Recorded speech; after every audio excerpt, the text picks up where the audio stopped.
Yeah, okay, now we're recording. Thank you. So we're going to continue with our discussion of venous anomalies, but today we'll talk about pulmonary venous abnormalities.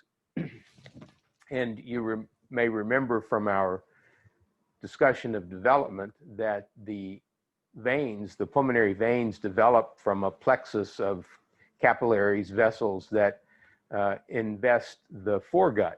And as the lung bud comes out of the foregut, part of this capillary plexus provides both the arterial supply and the venous drainage for the developing lung bud. And you may also remember that we talked about a little strand of endothelial cells that runs up and down in front of the foregut and has a connection with the developing atrium, the left side of the developing common atrium through the dorsal mesocardium.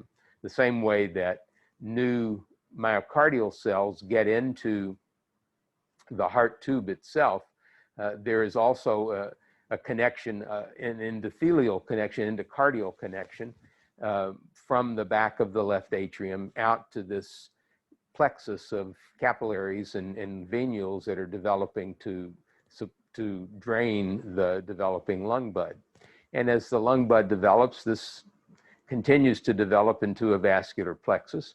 Initially, it has connections with local venous structures, or at least we think that. This is a little bit controversial now because people haven't been able to definitively identify these connections, but probably there are connections with local venous structures, systemic venous structures in the area, the anterior cardinal vein, the vitellin vein, other structures like that. So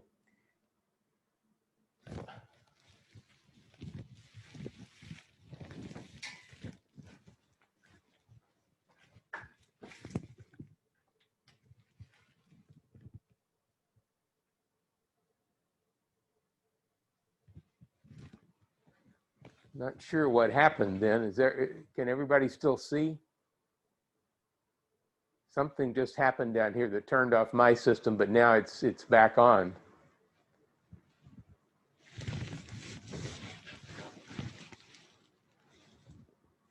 Unless you can't see, let me know.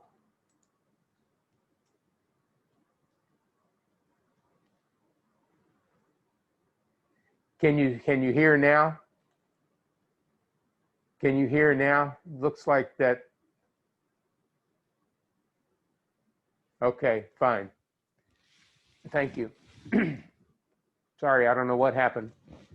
Anyway, as we were saying, this vascular plexus supplies the developing lungs on each side, and this little endothelial strand luminizes. It rounds up, forms a lumen, and that's what connects this plexus with the back of the left atrium. And we think as that happens, any connections that exist with systemic veins then involute, because this connection with the back of the atrium becomes the dominant connection. And eventually this common part of the pulmonary vein here gets incorporated into the back smooth wall of the left atrium, and that's why we have individual lobar or even segmental veins draining directly into the back of the atrium. So that seems to be where things come from. And so we're going to talk about some anomalies that can happen with pulmonary venous development. In particular, we'll talk about anomalous connections, partially anomalous pulmonary venous connection, totally anomalous pulmonary venous connection, and then we'll spend a few minutes talking about congenital pulmonary vein stenosis. So what we mean by this is partially anomalous connection means that one or more of the veins, but not all of them, are connected to a systemic vein or the right atrium. And really, the patterns are almost endless. Most anything you can imagine can and does happen. Some of the common ones, probably the most common one that we see clinically, is the left upper pulmonary vein draining to the left innominate vein. You can also see right upper veins to the superior vena cava, veins to the coronary sinus. You can see a Scimitar syndrome, right pulmonary veins to the IVC-RA junction. These are all well-known types, but as I say, almost anything can happen. And the physiology here is that of a pre-tricuspid left to right shunt. It's like an atrial septal defect. It's an RV volume overload, so the right ventricle becomes dilated here. Just like ASDs, most of these patients are asymptomatic. A few of them present late in life. I've seen a couple of patients like this who didn't know that there was a partially anomalous pulmonary venous connection and present late with pulmonary hypertension and right ventricular heart failure, usually in the 5th decade or even 6th decade. So this can happen even with an isolated single pulmonary vein draining anomalously. We've seen this. So these patients are not necessarily benign, but we don't know how many of them develop these kind of complications. The physical examination may be normal. If there's a lot of venous drainage abnormality, a lot of the lung drains anomalously, we may have a widely split second heart sound like in an atrial septal defect, or there may even be outflow and inflow murmurs if there's really a lot of flow, but usually not. Usually the exam is pretty subtle in patients with partial veins. EKG, again, is usually normal, although if there's a lot of the lung that drains anomalously, we may have a typical RSR prime in the right precordial leads, volume overload, right ventricular volume overload, or even right ventricular hypertrophy, particularly if there's pulmonary hypertension involved, like in some cases of Scimitar syndrome, for example. Again, the chest X-ray may be normal, or there may be a big heart and increased pulmonary blood flow. And the treatment, of course, is either reimplanting the vein in the left atrium, or rerouting it using a baffle somehow within the atrium to get the anomalously connecting vein into the left atrium. So there are a couple of ways of doing this kind of thing. This is one example of partial veins. Here's superior vena cava, here's the aorta, and this is the right pulmonary artery. So this is right, left, anterior, posterior. And it's hard to see this on just imaging, but that's where color flow comes in. You can see there's a right upper pulmonary vein here that's draining into the superior vena cava. And this is one pattern that we see, is right upper pulmonary vein connecting to the superior vena cava right here. This was not a sinus venosus atrial septal defect. That's another time when you can see this kind of drainage pattern. Here you can see the lower lobe vein coming in, and middle and lower lobe veins coming in normally to the left atrium down here. So that's one, probably, as I say, the most common one we see clinically is a left upper vein, left upper pulmonary vein draining to the left innominate vein. This is the aorta. So the arch here, here's the innominate vein, and you can see the flow coming up this left upper pulmonary vein. And here's the lower vein connecting normally to the left atrium. This is descending aorta. This is the left lower vein coming in over it, and this is the left atrial appendage here. So this is a left upper vein to the left innominate vein, quite a common one. And here you can see this on magnetic resonance. This is another example of this. Here's the lower vein coming into the left atrium. Here you can see the right veins coming in normally. These are the pulmonary arteries, the aorta. And here we've removed the part of the aorta.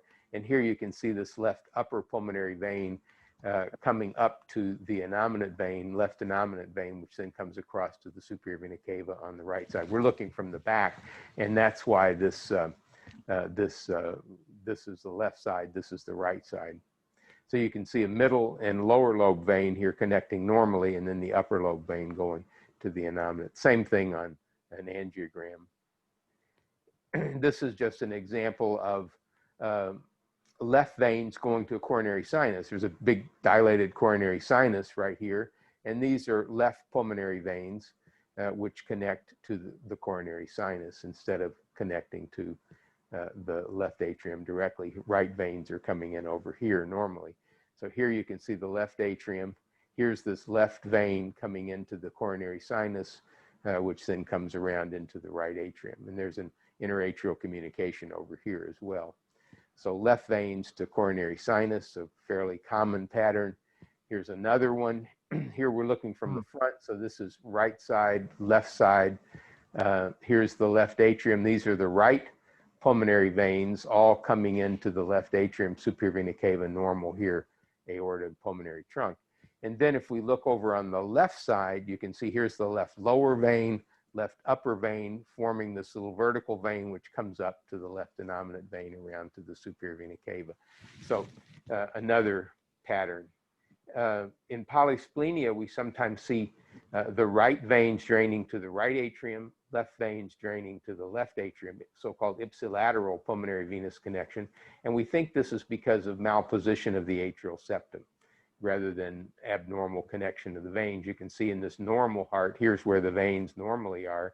And they're not in a very different position here. They come into the middle of the back of the heart, but the atrial septum is deviated off to the left. Here, left lower, here's the right veins coming in here into the right atrium because of the deviation of the atrial septum.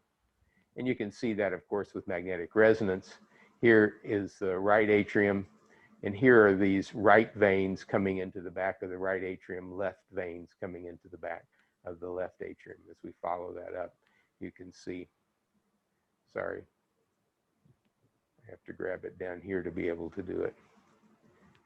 So there's the lower, and there's right upper coming into the right atrium over there. The atrial septum is deviated off to the left, and then all the left veins, left upper, left lower, coming into the left atrium.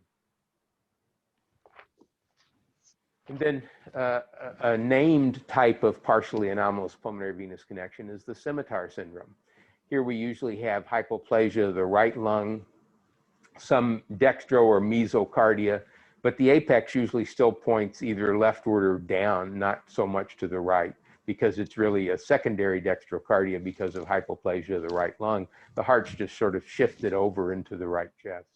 And then usually all of the right pulmonary veins drain to the inferior vena cava, right atrial junction, just at or sometimes a little below the diaphragm. So here's a scimitar vein coming into the inferior vena cava here. And if we look at it with color flow, you can see veins coalescing here to form this scimitar vein, which curves around the right atrium and then drains here into the inferior vena cava. This is an hepatic vein. This is IVC coming up like this into the floor of the right atrium. And on magnetic resonance, you can see obviously much better. Here's the whole scimitar vein. You can see it picking up upper and middle veins as it comes along. This is the inferior vena cava here, right atrium, left ventricle, aorta. Here's pulmonary trunk. The aorta is then coming down, the descending there. So here's the inferior vena cava coming up, and you can see this scimitar vein draining in fairly low down below the cavoatrial junction here. Here you see it in some other views, and you can see it's right upper, right lower veins coming together to form the scimitar vein that comes around the side of the right atrium. And here we're looking at a sagittal view, comes around and then into the inferior vena cava, just about at the diaphragm. Here you can see where the diaphragm is.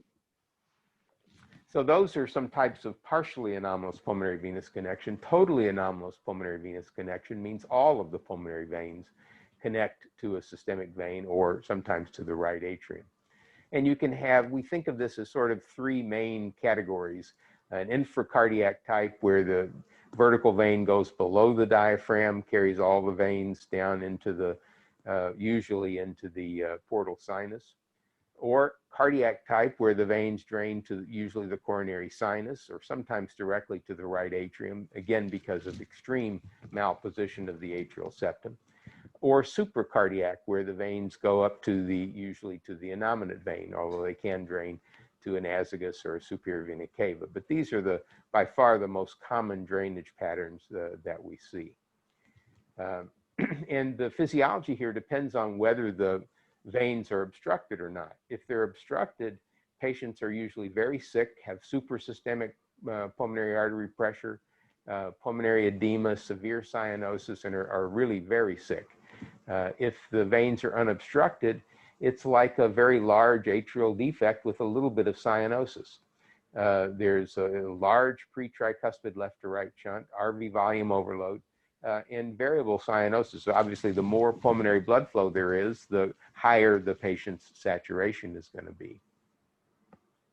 If they're obstructed, then they're really quite blue from birth, extremely ill with respiratory failure, may not survive more than an hour or two without some kind of intervention. If they're unobstructed, we may see mild cyanosis. In fact, sometimes it's not even detectable to the eye, but they may be tachypnic and have other symptoms of volume overload type of heart failure, like you see with other big left to right shunts.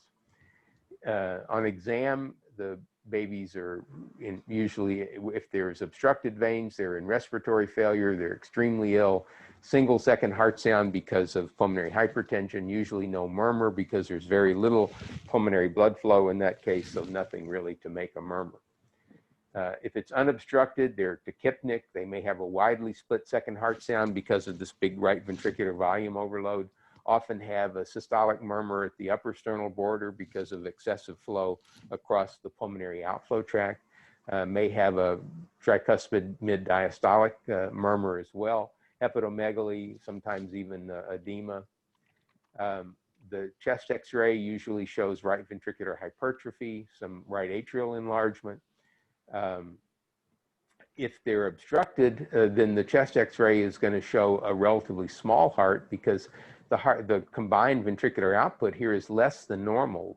There's less pulmonary blood flow than normal and usually pretty normal systemic blood flow. So the combined ventricular output is going to be relatively low. So the heart's relatively small, but there's pulmonary edema. So you can see this florid pulmonary edema on here. And if they're unobstructed, it's just a big heart and increased flow. There are some patterns that the radiologists have described, but usually this is in older children. The outcomes are generally good, but about 10% develop some pulmonary vein stenosis after repair, either at the anastomotic site or real pulmonary vein obstruction, pulmonary vein stenosis that progresses out into the lungs afterward. That's less common than having a problem at the anastomotic site, I would think. Pulmonary vein size is actually predictive of this. And patients with mixed drainage, some veins draining one place, some veins draining another, seem to do a little worse because the veins themselves, the veins that are anastomosed to the left atrium are smaller probably. And so they may be more prone to developing pulmonary vein stenosis or obstruction.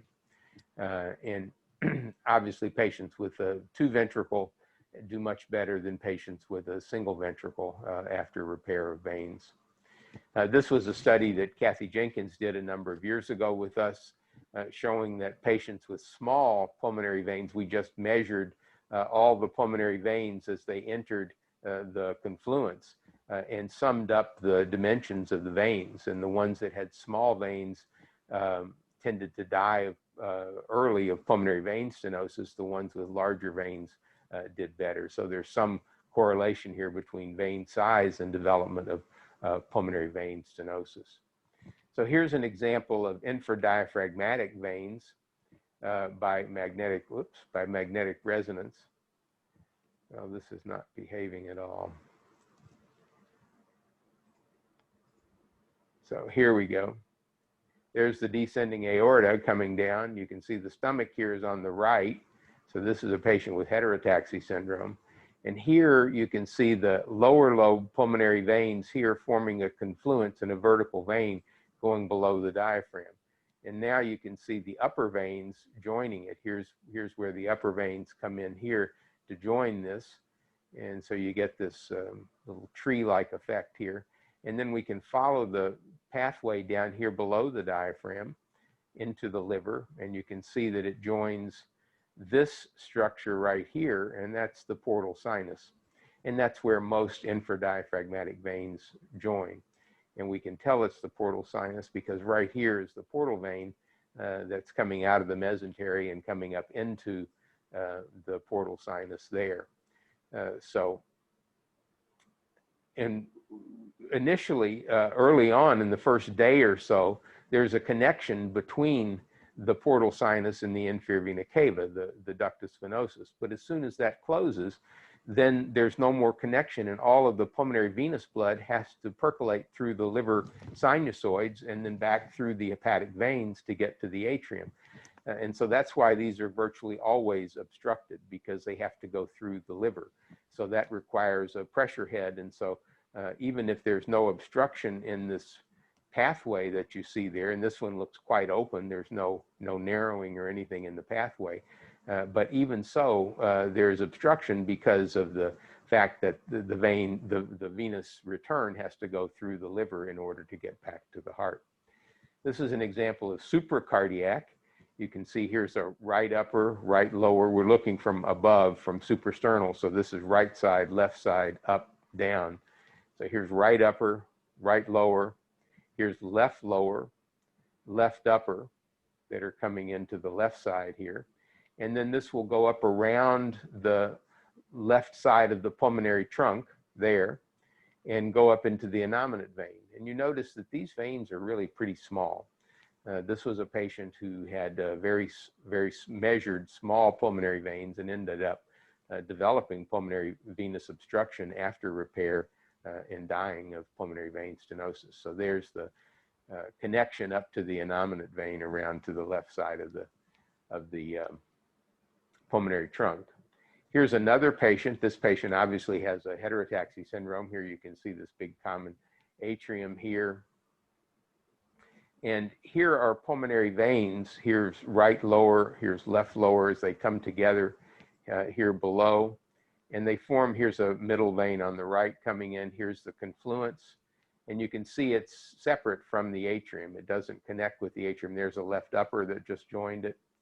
And there's a right upper right here that's just coming in. And if we follow this along, we'll see that it goes right above the right pulmonary artery there and continues up, up, up there, and goes into a right innominate vein in this case, and over to a big left superior vena cava, which then drains down into the left side of this common atrium right there. You can see it just behind the appendage there. So this is just the opposite of what we saw before. This has a left superior vena cava and a right innominate vein and a right vertical vein going up, carrying all the pulmonary veins up to that. So you can see it on either side. This was a heterotaxy syndrome, probably why it developed on this side. And then veins to coronary sinus.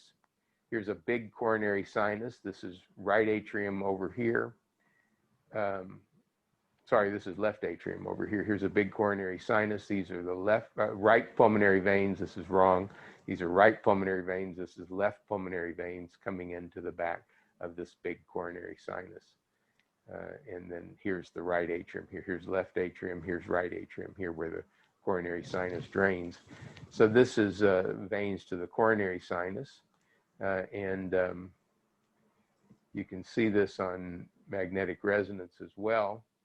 So we're coming up here. This is the inferior vena cava coming up into the right atrium, and this is a big coronary sinus right here that's coming into the right atrium. And then as we follow it up, here's left atrium. There's an atrial communication, and we'll see that the veins connect with the coronary sinus. So so there is a right vein connecting with it, and there's a left vein right there connecting with it, and there's another left vein that comes into it as well. So all the veins are coming back to the coronary sinus here, and then it drains around to the right atrium, and there's the atrial communication. And so what is typically done for this is to unroof the coronary sinus into the left atrium right there. You open this, and that lets the veins drain into the left atrium, and you close the ostium of coronary sinus and the atrial septal defect, and that fixes the veins to coronary sinus. Now this one, yeah. Yeah, this is John. I'm sorry to hi. be late. I've been on for maybe 15 minutes or so. Oh, good. But one thing about the coronary sinus, that drainage of the pulmonary veins, that I don't think has gotten much written about it in the literature, but I think is sort of an important detail, and that is, I mean, in a sense, draining to the coronary sinus is just like draining to a vertical vein. I mean, they're both draining, the veins are draining to the same embryologic structure. Yeah. And it's just a matter of where along the course of that, original left cardinal vein system, the pulmonary veins make their connection. But Yeah, exactly. But in that spectrum, there are at least two different kinds of total veins to the coronary sinus. And one, just from a simplistic surgical standpoint, if you unroof the coronary sinus and you're looking at all four pulmonary veins, that's the low risk, what I would call the low risk type, right? That's where you just unroof the coronary sinus left atrial wall that, incides that connection, and then close the coronary sinus and you're done. So the other one, though, is the veins actually make the anatomic connection right up where the LSVC is joining the atrium. Yeah. So the connection is actually, if you will, extracardiac. It's extracardiac drainage to that left superior vena cava remnant, which is what goes to form. And that's the group that, at least early on, we figured out the hard way by experience. That's the group of the total veins to the coronary sinus. That's the group that gets obstructed post repair. Yeah. And so the message is that there are two flavors of total veins to the coronary sinus. One where you see all four veins coming directly into the coronary sinus when you open the coronary sinus into the left atrium, and the other one that comes in right up at where the LSVC joins the left atrium. So when you unroof the coronary sinus, you don't actually see the four vein orifices. That subgroup is the one that gets obstructed, and that's the group that you ought to think about treating with a common pulmonary vein to left atrial anastomosis. So it's a different, even though it is going to get lumped in and called total veins to the coronary sinus, it's actually different. In that one, you need to think about making a direct common pulmonary vein to left atrial anastomosis. That's the way you avoid obstruction. Right. And the vein is going to be a little higher up. Right. Absolutely. So it's a little nuanced, but you're going to see that many in your career, and you just don't want to get lulled into thinking, total veins to the coronary sinus, I'll just unroof the coronary sinus and we're done. That there's a variant on that still falls in the bucket of total veins to the coronary sinus, but you really need to think about treating it as though it were supracardiac veins. Yep. No, that's a very good point. This patient actually has mixed drainage, and what you see here, there's the innominate vein, the left innominate vein there, and you can see coming out of the bottom of it is that structure right there, and that turns out to be the left upper pulmonary veins. Right. So this one had just the lower pulmonary veins coming into the coronary sinus, the lower veins coming right there into the coronary sinus, and then the upper veins up here drain up into the innominate vein right there. Right. So this is just a form of mixed drainage, but that's the vein that you're talking about that would connect with the coronary sinus. This one the veins would come together up here, and then this would come down into the coronary sinus. And so you would just see the orifice of it in the coronary sinus and not all of the individual veins. Correct. That's exactly the distinction. Yeah. Did you talk at all about when supracardiac veins can be obstructed? I didn't really go into that, but the main way that they can be obstructed is if this vertical vein here, this ascending vein, is actually between the pulmonary artery and the bronchus, which is unusual. And I don't actually have a picture of it. Yeah.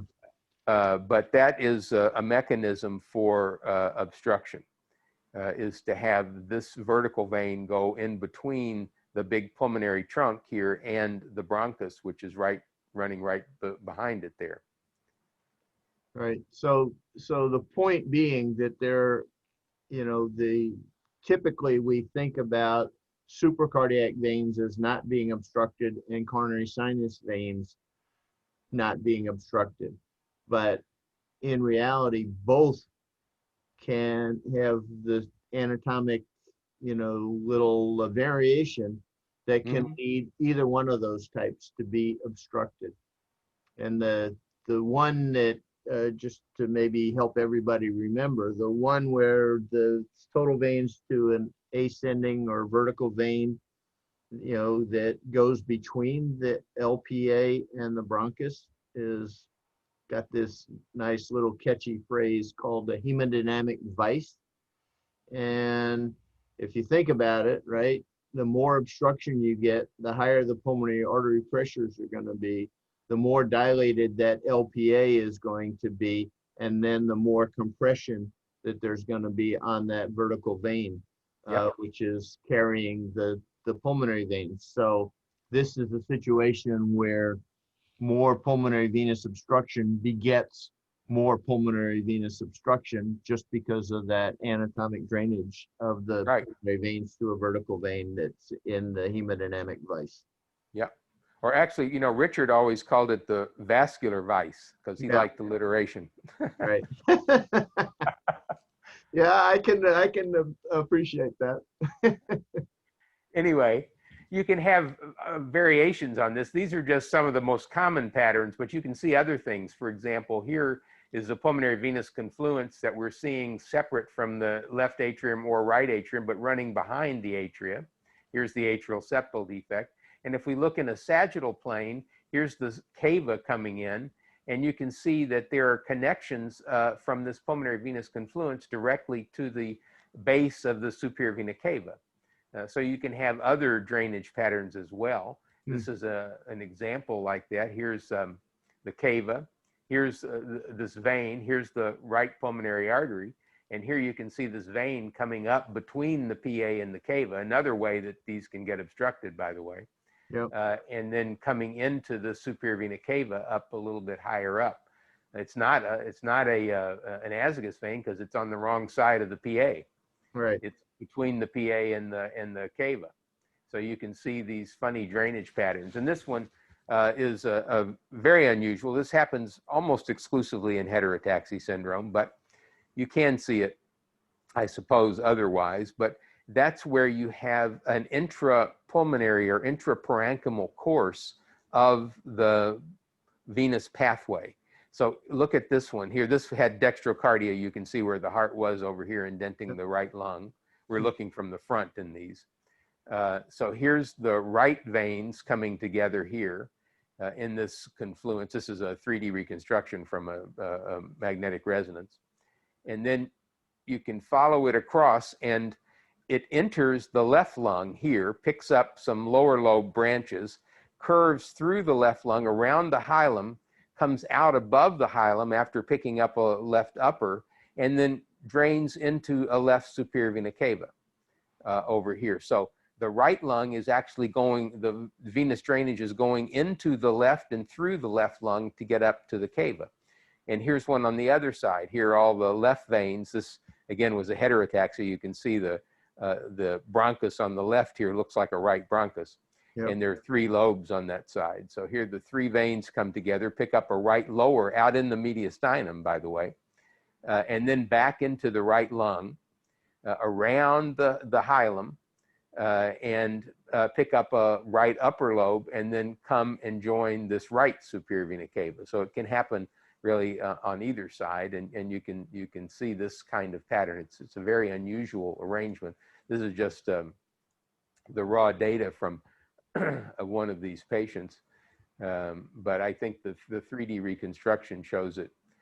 See, there's the veins coming out of the left lung and forming this. Here's the right lower, and then it curves around, and see it goes back into the right lung there, and then connects up. This connects to that. And then if we follow that back up, it will come out there, and then this is the vein up here, and it's going to come into that superior vena cava right there to the right. There's a left cava on the other side as well. So this was, again, a heterotaxy syndrome. And this just, I'll show you the actual specimen later. But you can see sometimes all of the right veins draining to the right atrium with a very small left atrium because of extreme malposition of the atrial septum. And that's what we see in this heart. We saw ipsilateral pulmonary venous drainage before, and I told you that instead of just being malposed like this between the veins, sometimes this can be actually just right above the appendage and the mitral valve, or the left AV valve, and you get all the veins draining into this big right atrium. In pulmonary vein stenosis, we are still trying to learn more about this. There's the material that creates this is somewhat like endocardial fibroelastosis. There's a lot of ground substance. You can see over here, there's some myofibroblasts that are scattered around through here, some other just fibroblastic cells, but a lot of ground substance. So it's mostly acellular ground substance that makes up this material. It's a rare problem. These primary pulmonary vein stenosis presents usually in the first couple of months of life. Babies are tachypnic. They've been tachypnic usually almost from birth. Poor feeding, poor weight gain, respiratory distress sometimes, single second heart sound because there's pulmonary hypertension, usually not much of a murmur. Right ventricular hypertrophy. On the chest x-ray, we often see pulmonary edema, a small heart. We can see hepatomegaly. And you see where the veins enter the left atrium usually is quite narrow.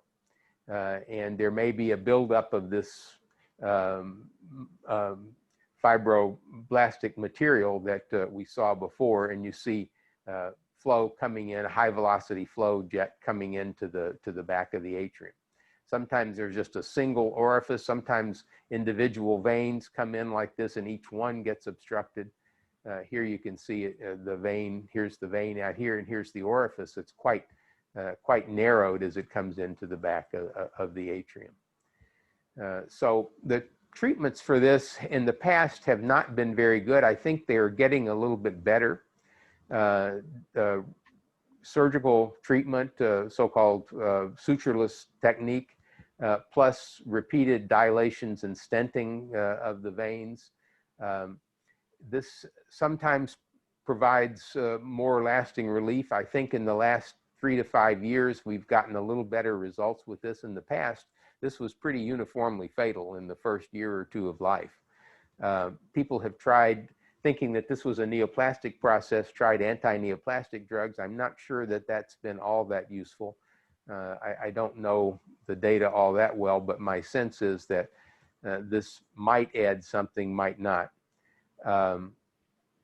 But I think the combined surgical and then repeated endovascular treatment of this, it seems to be providing a little bit better results in the last few years. I don't know, John, do you have a sense of that? No, I think that's right. The other concept is, at least what Ryan Callahan and the Cath Lab and Chris Baird have kind of observed, is that it does seem like that if you get through the first few years of life, then somehow this sort of, for lack of a better way of describing it, sort of burns out. Yeah. The process ceases to be quite as aggressive and progressive as it is when it occurs early. And there are at least a couple of subpopulations where this seems to be particularly an issue. One is patients who've had prior total veins repairs that Steve described. But the other group is in patients who have who are born prematurely. Yeah. There's you know, a significantly higher incidence of this problem in premature kids. And again, the reasons for this are sort of speculative, but you know, one potential explanation is that you have in a baby who's born prematurely, who's sitting in an isolate, ventilated for a prolonged period of time, you know, they spend almost all their time supine. And then the veins sort of get draped or stretched over, you know, the more rigid structures like the bronchi and stuff like that. At least there's one hypothesis that maybe that has something to do with how this comes about. But it's speculative, I guess, is the, Yeah. I think at this point. Can Yeah. everybody see the specimen? Yeah. It's showing up okay? Yes. Okay. So we'll just look at a few specimens here in the last few minutes. Here's an example of partial veins. This is, as I told you, what we think of it clinically by imaging is the most common type of partial veins that we see. Here you can see this is the superior vena cava. Here's the aorta. Here's the right innominate vein. Here's the left innominate vein coming together to form the superior vena cava. And here is a left upper pulmonary vein that's draining into the left innominate vein. And if we look down here, you can see here's the left atrium, here's the appendage. Here's left atrium, here's a left middle and left lower pulmonary vein that are draining normally into the left atrium. There you can see them coming into the left atrium here. But this left upper vein, just above the left pulmonary artery here, drains up into the innominate vein. So that's probably the most common pattern that we see echocardiographically, and we see this relatively frequently, actually. And then another partial veins that we see that you probably recognize from looking at this specimen. You can see the heart is here a little bit more to the right than usual. Here's a left lung, and this is the right lung. So this is a very hypoplastic, dysplastic right lung. And there's dextroposition of the heart or secondary dextrocardia. And you can see this right ventricle is very hypertrophied because of pulmonary hypertension. Here's the left ventricle over here. It's dilated and hypertrophied.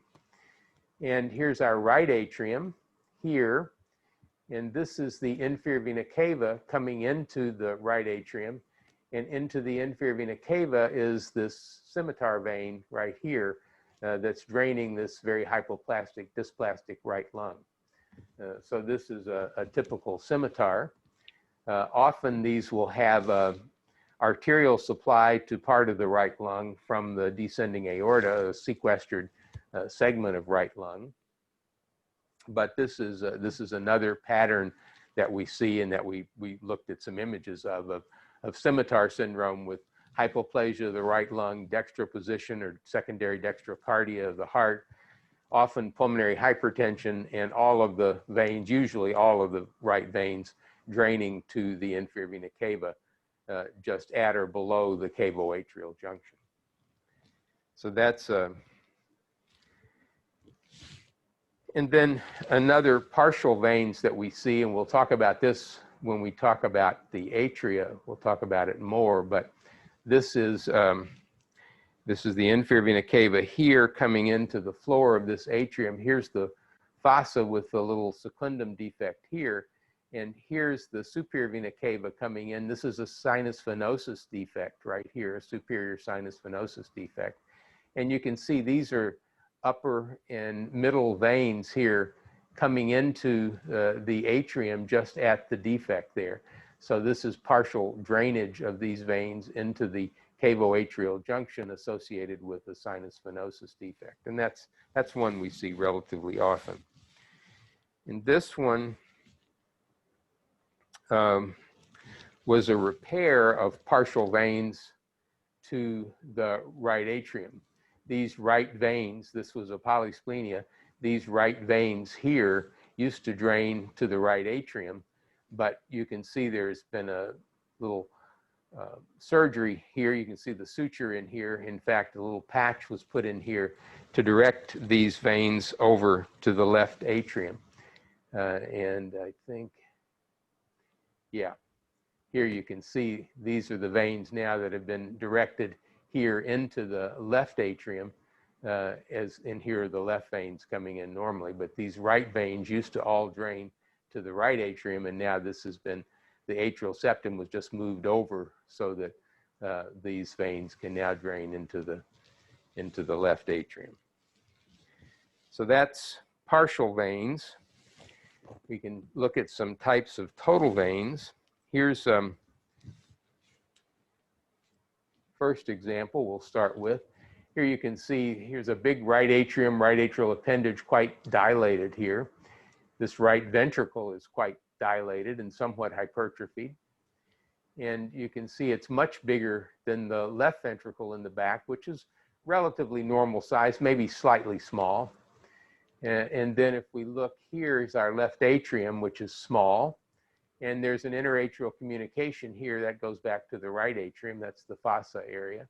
But what you don't see are any pulmonary veins draining into the back of this left atrium. It just ends there, just above the mitral valve. And now I'm just going to flip the heart up so we can look behind it. And here's what you find behind it. Here are the right upper, right lower. Here's a horizontal confluence here. And here it picks up a left lower, left upper, is fairly high up here, and then goes around the pulmonary trunk and joins the left innominate vein, like the partial vein that we saw, more or less the same location, and then drains around through the innominate vein into this dilated superior vena cava and down into this very dilated right atrium. And there we look in the atrium, there's the atrial communication at the top of the fossa, and the coronary sinus is down here. So this is supracardiac type of total veins. This is the so-called, you may hear this referred to as a snowman type. The radiologists called it that because this, in older children, this venous drainage up here gets quite dilated, and so it makes the head, and the big heart makes the body of the snowman on a plain chest x-ray. So you might hear somebody call this the snowman type. And here's veins to the coronary sinus. So here's our right atrium. You can see the appendage there. There's the fossa right here. And this is the ostium of coronary sinus. We've opened it a bit, but you can see it was quite dilated there. And then if you look back into the coronary sinus, you can see here are right veins coming in, and there are left veins coming in. So if you opened this coronary sinus, like Dr. Meyer was talking about before, you'd see the orifices of these pulmonary veins because they drain in relatively low. Here's where you would make the cut into here to open this coronary sinus into the left atrium, which is just on the other side there. And so you would see the orifices of these pulmonary veins because they come in really into the back of this big coronary sinus. And the rest of the heart looks very much like the other one that I showed you, a big dilated right ventricle here, smaller left ventricle, small left atrium with no pulmonary veins coming into the back of it. In this one, you can tell what it is because you can see that we have the liver here. So that gives you a clue where these veins are going to go. So here again is our right ventricle, dilated, smaller left ventricle, and a small left atrium here in the back with no pulmonary veins coming into it. And if we turn this specimen over, where we look at it from the back, we can see the veins a lot better. So now this is right lung, this is left lung. So here's right upper, right lower, and here you can see the left veins left upper, left lower coming together here, forming this vertical confluence, which then comes below the diaphragm, which would be about here, and coming down into the portal sinus. And here you can see this is the portal sinus. Here's the umbilical vein that's coming into it. And if we go into this, I think I can still, someplace there is a ductus venosus that's still open. Yeah, I think that's it. No, it's this one. It's this right here. This ductus venosus opens. This is the inferior vena cava right here. And this is the ductus venosus that's opening into it. Let's see if I can, yeah, there it is. So that takes us into the inferior vena cava. And so as long as this is open, these are unobstructed. But as soon as this ductus venosus closes, which it usually does in the first day or two of life, as soon as it closes, then the only way for the pulmonary venous blood to go is through the liver parenchyma. It has to go through the sinusoids and then collect into the hepatic veins to get back to the inferior vena cava. And so that's why these are essentially always obstructed, because the pulmonary venous blood has to go through the liver as soon as the ductus venosus closes. While it's still open, there's a direct pathway, but otherwise it has to go through the liver. Yep. And that's why this is probably one of the last have to get up in the middle of the night and run to the operating room of kinds of diagnoses in congenital heart disease, because there's no good way to palliate that and to reestablish a fetal circulation like we would palliate most other forms of complicated congenital heart disease like single ventricle or whatever. So, you know, we don't have a drug that works on the ductus venosus reliably. Right. Although some people say that prostaglandins have some effect on it, but I don't know if that's true. Yeah, I don't think it's very reliable. Might sometimes. So here's a big right atrium. You can see it's quite dilated. There's the fossa. There's a little atrial communication, big tricuspid valve here into a dilated hypertrophied right ventricle, smaller left ventricle back here. And if we look, here's the superior vena cava that's coming down. And these are right veins coming directly into the back of it. And there's a left venous confluence here. This is coming from here. You can see the left veins coming together and coming into this venous confluence, which comes into the back of the superior vena cava. So all of these are multiple veins individually draining into the back of this superior vena cava and cavo-atrial junction. So you can see some fairly complex patterns like this that really probably require a little different approach to how you would repair something like this. I mean, that could be a bit challenging. Since there are all these separate veins coming in, I guess you would have to use the cava as the conduit to get these down to the atrium. And this one is an interesting little heart. Let me just zoom in a bit on it here. So here we're looking from the front, and obviously this patient didn't survive very long. Here again is our left ventricle, big hypertrophied, somewhat dilated right ventricle. Here's the aorta, and this is the superior vena cava coming down on this side. And if we turn this over, here you can see this is the venous confluence. There's just this little horizontal confluence right here. And let's see if we can get this to open. Yeah, right here. If we open this up, you can see that there is a tiny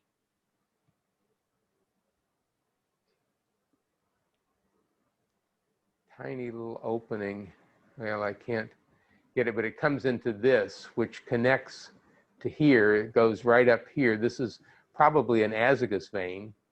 You can see it coming up like this. It goes over the bronchus and pulmonary artery on this side and comes around here like this and joins here into the back of the superior vena cava. So this is veins to the azygos, but this is extremely obstructed. If I can turn this over, maybe I can show you.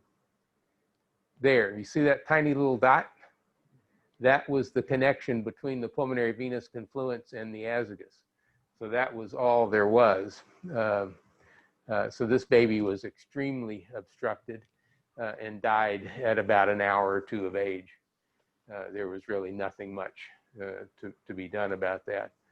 It would have been, it would have been difficult to fix this because the veins are so small, but to get this baby to the operating room before it became extremely hypoxic and acidotic would have been very difficult. So this was a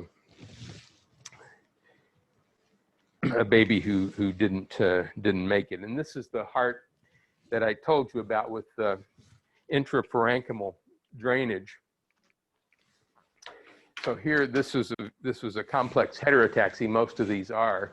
You can see there's a big right ventricle with the common AV valve here, a little tiny left ventricle with a tiny bit of the AV valve attaching here into the left ventricle, most of it into the right. It was double outlet right ventricle over here with absence of infundibular septum. This is aorta, this is pulmonary artery.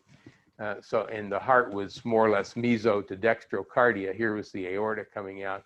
Pulmonary trunk was coming out posteriorly here. And if we flip this up, this is still right lung, left lung. So here you can see right upper, right lower forming this confluence coming into the left side over here, picking up a left lower vein right here. Here's the left lower vein coming in right there. See the orifice of it. And then going through the parenchyma of the left lung and then coming out here above, right here above the hilum, and joining this left superior vena cava to drain down into the atrium. So this is a very unusual kind of drainage pattern, but something that we do see. We've seen a couple of these in the last few years here, actually. And the last thing I want to talk to you a little bit about is pulmonary vein stenosis, just to show you what this looks like. Here's an example of this. Here, we've just opened the left atrium here and looking inside. And here you can see how thick walled this is, and this thick endocardial layer here, this sort of shiny, thick layer here. Here's the appendage over here. These are left veins on this side, which are extremely small, extremely obstructed. Here on the right side, here's a right vein that we've opened out into the lung. You see how small it is and how thick the wall is. Let me just go in a little bit more. You can see this very thick layer of endocardial fibrosis here on the inside. Here is an upper vein that's now, I believe it's atretic. Yeah, you can't get it. Yeah, no, it's open, but it's very small. But here's the lower lobe vein on this side, which is quite tiny and extends well out into the lung. So you can see this pathology really is quite extensive. This is another one that was treated, has a stent here in this vein. Here you can see a vein on the other side. This patient had also had surgery. You can see, again, the thickness here of the endocardium, this right area, and this one has, this used to be a right upper pulmonary vein there, and you can see it's become atretic. We just don't have an orifice, just a little dimple there. So this is what the walls look like, what this stuff looks like, and here's a stent out in this vein. That was the only vein that was reasonably open in this patient. And as I say, these patients tend to develop pulmonary hypertension, low pulmonary blood flow, low cardiac output without an atrial septal defect, and eventually expire from right heart failure and reduced pulmonary blood flow. So that's about what I wanted to show you today. Comments or questions, or John, any other? No, I think you've covered it pretty well, Steve. I think the, this is clearly still one of the things, particularly the pulmonary vein stuff, is still something that we don't have an ideal answer to. And, you know, where I I think it's, you know, fundamentally, I don't think we understand the biology of Right. what's actually happening between, you know, in those situations.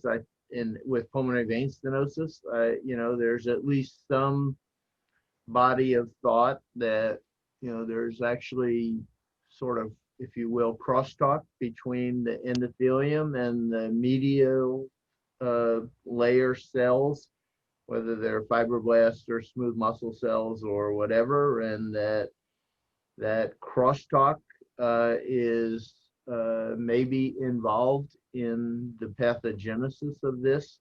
That's pretty ill-formed hypothesis, but you know, it certainly, you know, sort of from a biological standpoint makes some sense. But clearly, this is an abnormal proliferative response that seems Yeah. to involve mostly the media of the pulmonary veins. And then, you know, what triggers it, what, you know, what signal is absent or being overproduced in one or the other of the either the endothelial layers or the smooth muscle or fibroblasts or pericytes around the vessels and the adventitia.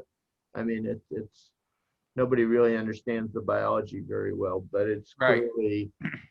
clearly, you know, I think the notion that, you know, somehow you could treat this as a quote unquote malignancy or proliferative disorder was an interesting hypothesis, but I'm not sure if it is that, and, you know, we just need to stop the cell division from occurring so frequently, then we haven't hit the right drug. But I think the real question is what's the inciting cause, and how do we understand that biology? And I think that's something that, at least as far as I know, we're still in the dark about.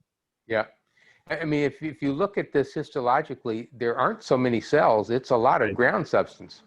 By ground So substance, you mean like glycosaminoglycans and proteoglycans? exactly, Right, proteoglycans, glycosaminoglycans, hyaluronins, that kind of thing.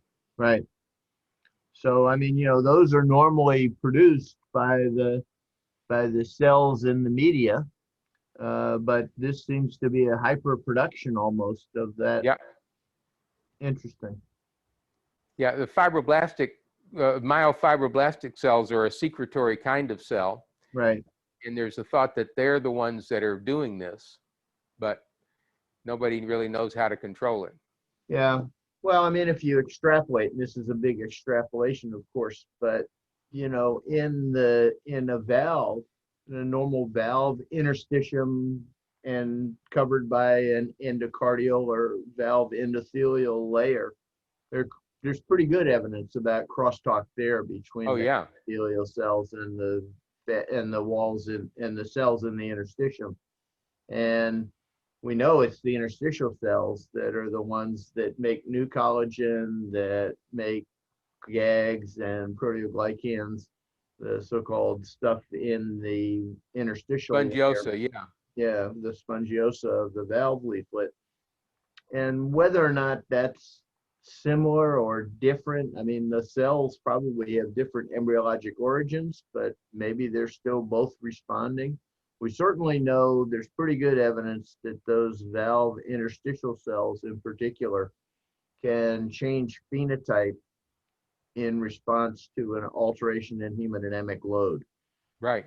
The best evidence for that is if when you take a pulmonary valve and put it in the aortic position, as you do with a Ross, those valvular interstitial cells get activated. You know, they actually change phenotype. They express some different markers than they did when they were in their so-called resting state. Pressure, yeah. Valve. And after 6 months, it goes away. They sort of deactivate, or and presumably that's because they've made more collagen or elastin or both or whatever, and change the loading conditions on the cells enough to make them go back to a more quiescent state. And whether or not a similar sort of process occurs in these pulmonary veins is sort of an interesting thing to speculate about. I don't know if there's any evidence to support that hypothesis, but it is the same, you know, I mean, it does go back to the preemie lying supine, you know, maybe more stretch on the veins, maybe Yeah. some change in the shear stresses. We know, you know, stretch and shear are two of the more important stimuli for the cells from just straight mechanical, you know, stimulation. Yeah. So, you know, whether that's got something to do with it, you know, hard to know. I think, Yeah. you know, the shear hypothesis is one that I think Chris is particularly interested in, because Yes.